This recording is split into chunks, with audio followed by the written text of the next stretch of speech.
Shalom bien-aimés, bienvenue à 40 JD, 40 jours de disciple.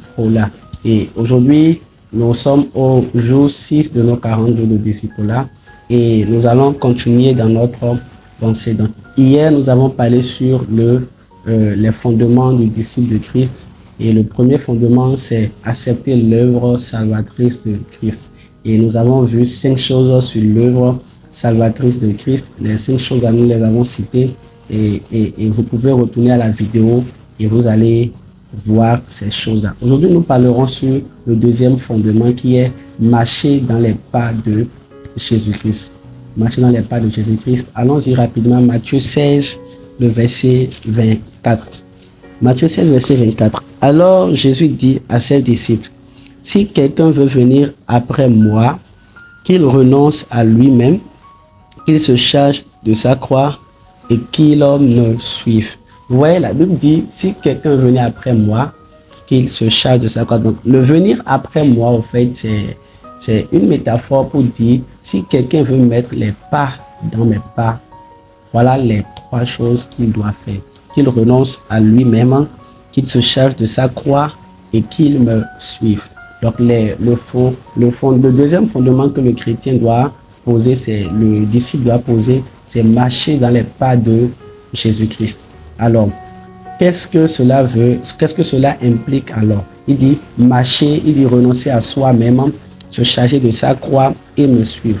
Nous allons détailler chaque partie. Qu'est-ce que renoncer à soi-même? Qu'est-ce que se charger de sa croix?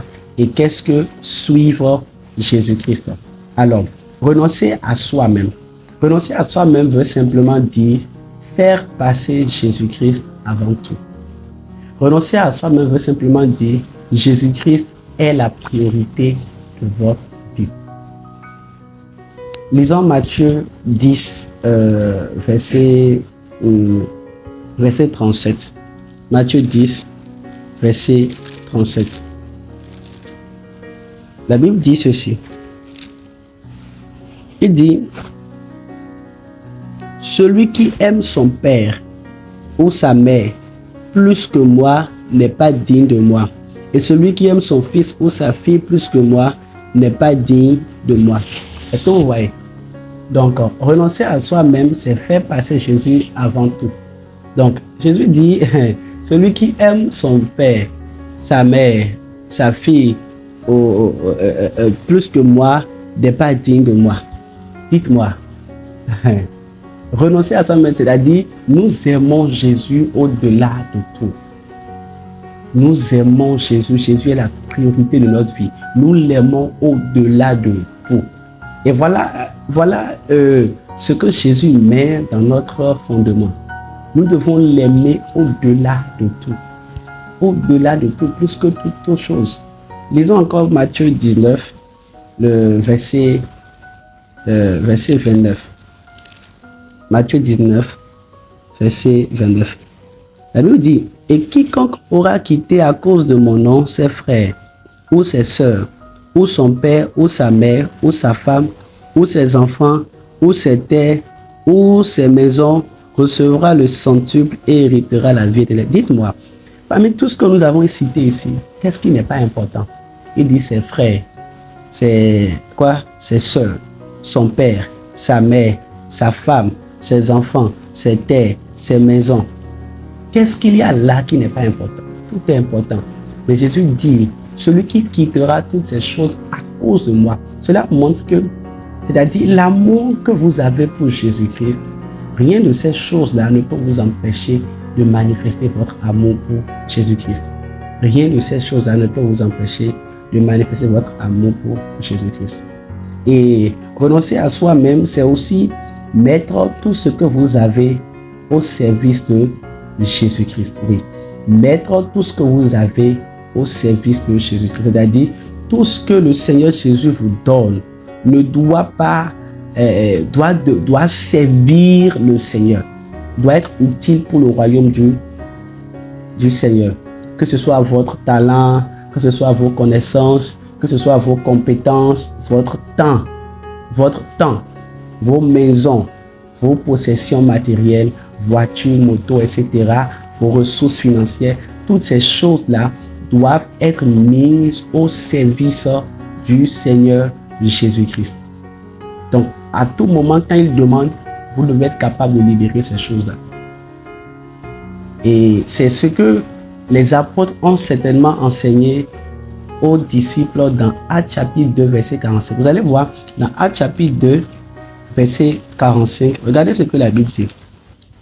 C'est une des choses les plus surprenantes, que nous ne pratiquons plus aujourd'hui, mais qui révèle au fait, pas d'une imposition des disciples, mais quelque chose que les disciples ont enseigné aux premiers chrétiens. Actes 2, verset 45, la Bible dit, ils vendaient leurs propriétés et leurs biens et ils en partageaient le produit entre tous selon les besoins de chacun. Vous voyez ça? Aujourd'hui, est-ce qu'on peut dire à quelqu'un d'aller vendre ses biens et de partager ça à gens? Donc, en fait, le renoncement à soi est plus profond que ce que nous pensons. Le renoncement à soi implique, numéro 1, que nous devons faire passer Jésus-Christ avant tout. Et que tout ce que nous avons, nous devons le mettre au service du Seigneur. Si tu es chrétien et que ta voiture ne peut pas servir pour la maison de Dieu, servir pour le royaume de Dieu, je me demande pourquoi tu es disciple alors. Si tu es disciple et que ta maison ne peut pas servir pour les réunions, pour les assemblées, pourquoi tu es disciple alors? Si tu es disciple et que tu ne peux pas vendre quelque chose que tu possèdes pour aider un frère, pour aider une soeur, pour aider quelqu'un, donc tu ne connais pas encore le renoncement à soi. Le renoncement à soi, c'est là où ça se trouve. Est-ce que tu es prêt à laisser enfant, femme, mari, toutes ces choses-là pour donner de ton temps à Jésus-Christ? Donner de ton temps à Jésus-Christ. Donner de tes compétences à Jésus-Christ, de ta connaissance pour servir le royaume. C'est ça ce que nous appelons le renoncement à soi-même. C'est l'idée que Jésus aimait quand il parle du renoncement à soi-même. Et quand vous voyez ce que les apôtres ont enseigné, vous voyez, en fait, ce n'est pas le résultat que vous pouvez comprendre ce que les apôtres ont enseigné. Regardez le résultat. Les gens vendaient ce qu'ils avaient, tout leur bien. Ils mettaient ça ils mettaient ça pour que tout le monde puisse en profiter. Les gens donnaient leur maison pour qu'on puisse faire des églises dans leur maison, pour qu'on puisse faire des assemblées dans leur maison. Les gens donnaient leur temps. Ils étaient assidus au temple. Ils donnaient leur temps au Seigneur. Donc voilà ce que le renoncement à soi-même doit produire dans votre vie.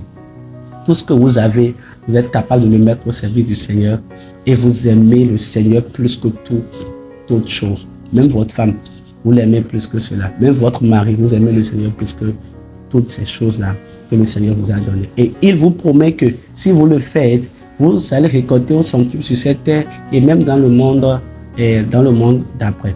Alors, le deuxième élément que Jésus souligne, il dit, si quelqu'un veut me suivre, qu'il se charge de sa croix. Nous sommes en train de parler sur mettre les pas et marcher dans les pas de Jésus-Christ. Donc, il se charge de sa croix. Se charger de sa croix, qu'est-ce que cela veut dire? Se charger de sa croix veut simplement dire garder le vieil homme crucifié, garder le vieil homme crucifié, garder la chair crucifiée chaque jour. Ne jamais céder au désir du vieil homme. C'est ça ce que nous appelons porter sa croix. Porter sa croix, vous savez, la Bible dit que nous devons nous identifier à Jésus-Christ sur la croix.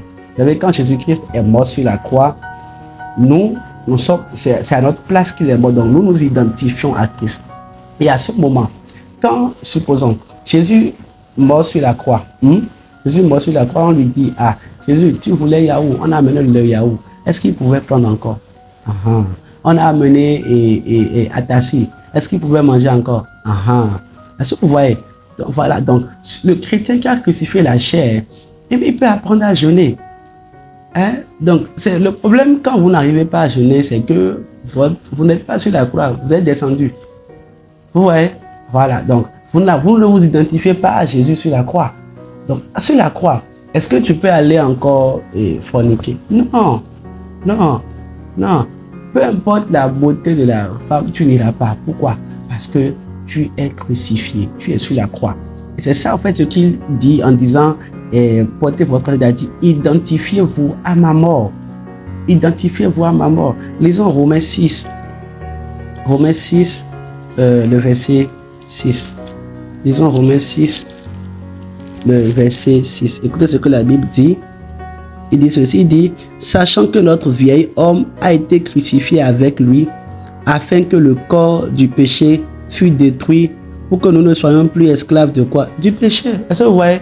Pour que nous ne soyons plus esclaves du péché.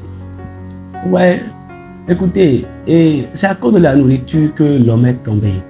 Donc, si tu ne peux pas discipliner ta chair pour apprendre à jeûner parfois, apprendre, même parfois quand tu ne sens pas l'envie de prier, à prier, tu ne pourras pas. Parce que la chair a des désirs contraires à ceux de l'esprit.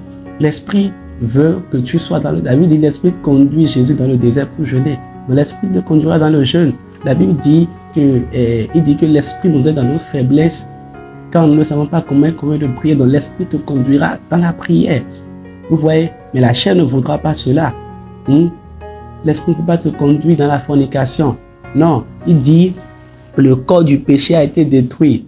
Cela veut dire quoi? Tu n'es plus esclave du péché. C'est ça il appelle chargé de sa croix. Si quelqu'un, la Bible dit que nous, il dit, voilà, l'apôtre dit, voilà ce que je fais, je fais quoi? Je mets ma chair, c'est-à-dire, je domine sur la chair. Je domine sur la chair. C'est ce que tout chrétien doit faire. Chaque jour, tu dois apprendre à dominer. Chaque jour, tu dois crucifier ta chair. Chaque matin, tu dois crucifier la chair. Vous imaginez Jésus qui portait sa croix. Vous imaginez, toi qui me regardes là, imagine tu es à la place de Jésus et que c'est toi qui avais porté la croix là et tu étais en train de partir vers Golgotha et on te dit hé, peut-être que tu t'appelles Eliane et tu me regardes, on te dit hé, voilà le vieil homme là qui t'avait insulté là, il est venu. Est-ce que tu peux maintenant réagir? Non, tu as porté la croix, donc tu ne peux plus te mettre en colère. Est-ce que vous comprenez? Rigobert, dis-moi, la jeune fille que tu cherchais là, voilà que tu as porté la croix, tu es en train de partir à Golgotha. Tu peux retourner encore? Non. Pourquoi? Parce que tu as porté ta croix. Et c'est ça, chaque jour, vous devez porter votre croix. Vous devez crucifier la chair chaque jour. Lisons Galates 5, verset 24. Galates 5, verset 24, la Bible dit ceci. La Bible dit, ceux qui sont à Jésus-Christ ont crucifié la chair avec ses passions et ses désirs. C'est ça. Donc, ceux qui sont à Jésus-Christ ont crucifié la chair avec ses passions et ses désirs. Et quand vous lisez le verset 19 jusqu'au verset 21, il vous montre les passions et les désirs de la chair. Donc, si vous voulez marcher avec Jésus-Christ, vous devez crucifier la chair tous les jours. Si vous voulez marcher dans un pas, être disciple, vous devez crucifier la chair tous les jours.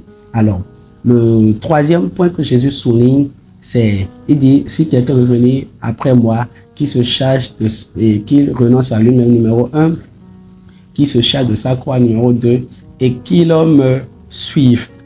Alors, excusez-moi, suivre Jésus, qu'est-ce que cela veut dire? Suivre Jésus, ça veut dire quoi? Suivre Jésus veut simplement dire vivre sous l'autorité de Christ et faire de Jésus-Christ ton berger. Oui, voilà ce que vivre et suivre Jésus veut dire. C'est-à-dire, Jésus est devant toi et toi tu es derrière lui. C'est ça qu'on appelle suivre Jésus-Christ. C'est comme le berger. Le berger est devant et la brebis est derrière. Donc, la brebis suit le berger, la brebis marche avec le berger. Donc si le berger va à gauche, la brebis va à gauche. Si le berger va à droite, la brebis va à droite. C'est ça. Donc quand on dit suivre Jésus, quand Jésus dit que la personne me suive, c'est que tu es sous son autorité. Il est ton berger. Psaume 23. L'Éternel est mon berger, je ne manquerai de rien. Donc il est ton berger et tu le suis. Donc Jésus-Christ devient ton berger, il dit dans Jean 10, verset 10. Il dit, le voleur ne vient que pour détruire, égorger, dérober, mais moi je suis venu afin que les brebis aient la vie et la vie en abondance. Et il dit, je suis le bon berger. Vous voyez? Donc Jésus veut être ton berger. Il veut que tu le suives. Et il te conduira dans les eaux paisibles. Il te conduira là où tu auras c'est-à-dire là où il y aura une bonne verdure. Et tu auras la paix, la joie. Donc quand l'Éternel est ton berger, tu vis dans la paix. Tu vis dans la joie. quand Jésus-Christ est ton berger, non, tu vis avec l'assurance. Est-ce que vous comprenez? Et c'est ça en fait. Et qu'est-ce que cela implique? Cela implique simplement que tu dois abandonner ton agenda et embraser l'agenda divin qui t'est présenté par Jésus-Christ. Oui. Parce qu'il y a un agenda divin, un agenda que Dieu a prévu pour toi. Et cet agenda-là, tu peux uniquement marcher dans cet agenda-là si tu abandonnes ton agenda. Parce que la Bible dit qu'il ne peut pas avoir 2 maîtres dans un même bateau. Il ne peut pas avoir 2 maîtres dans un même bateau. Là où tu aimeras l'un, tu haïras l'autre. Donc, les 2 maîtres ne peuvent pas aller de pair. Ton agenda ne peut pas aller avec l'agenda divin, non. Tu dois abandonner ton agenda et suivre l'agenda divin. Marcher selon l'agenda que le Seigneur a prévu pour toi, l'agenda que Jésus-Christ te présente. Tu dois être prêt à faire ta volonté et à faire sa volonté et non ta volonté. Et c'est ça sur Jésus-Christ, être prêt à faire sa volonté et non ta volonté. Et quand vous lisez dans Luc 22 au verset 42, Jésus lui-même nous montre l'exemple. Et écoutez, dans sa prière, il dit quoi? Il dit, Père, si tu voulais éloigner de moi cette coupe, toutefois, que ma volonté ne se fasse pas, mais la tienne. Et c'est ça, tu ne dois pas faire ta volonté, mais tu dois faire la volonté de Jésus. Alors voilà, quand on dit marcher dans les pas de Jésus-Christ, c'est le second fondement que tout disciple doit poser. Et marcher dans les pas de Jésus-Christ implique 3 choses. Numéro 1, renoncer à soi-même. Et renoncer à soi-même veut simplement dire faire passer Jésus-Christ avant tout, mettre tout ce que vous avez au service de Jésus-Christ. Vos talents, vos connaissances, vos compétences, votre temps, vos maisons, vos possessions matérielles, voitures, motos, ressources financières, etc. Tout est au service du royaume. Et c'est ça les disciples ont compris dans Actes 2:45. C'est pourquoi ils vendaient tout ce qu'ils possédaient et ils les apportaient au pied des apôtres. Ils mettaient tout ce qu'ils avaient au service du Seigneur. C'est ça, renoncer à soi-même. Et la deuxième chose, c'est se charger de sa croix. Cela veut simplement dire crucifier le vieil homme, garder le vieil homme crucifié, garder la chair crucifiée chaque jour. Ne jamais céder et ne jamais céder au désir du vieil homme.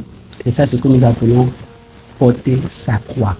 Oui, vous vous identifiez à Jésus-Christ portant sa croix et vous oubliez tous les désirs de ce monde et vous concentrez uniquement sur le Seigneur Jésus-Christ. Alors, c'est à ce moment-là que vous pouvez maintenant marcher par l'Esprit. Marcher par l'Esprit. Et troisièmement, maintenant, suivre Jésus-Christ. Suivre Jésus-Christ veut simplement dire vivre sous l'autorité de Jésus-Christ. Faire de Jésus-Christ votre berger. Il a dit Jésus devient votre berger.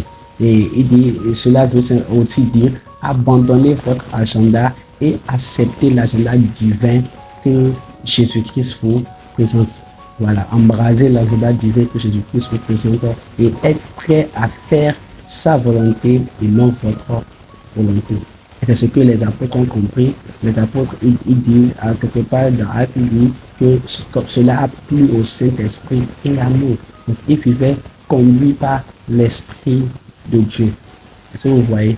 Voilà, donc vraiment, voilà ce qu'on appelle marcher dans les pas de Jésus-Christ. Et voilà le second fondement que nous devons poser en tant que disciples de Christ. Que le Seigneur vous bénisse. Dites-moi ce que vous avez gardé en commentaire. Laissez des commentaires, dites ce que vous avez gardé. Et que le Seigneur vous restaure et qu'il vous accorde la grâce et la force de renoncer à vous-même, de porter la croix et de le suivre chaque jour et chaque instant. Et je profite pour dire ceci, que ce que nous venons de dire, c'est une réalité quotidienne. Vous devez le faire chaque jour, quotidiennement, si vous voulez ressembler à Jésus-Christ chaque jour. Que le Seigneur vous bénisse et qu'il vous fortifie. Alors, nous nous retrouvons demain pour la suite. Demeurez bénis. Shalom.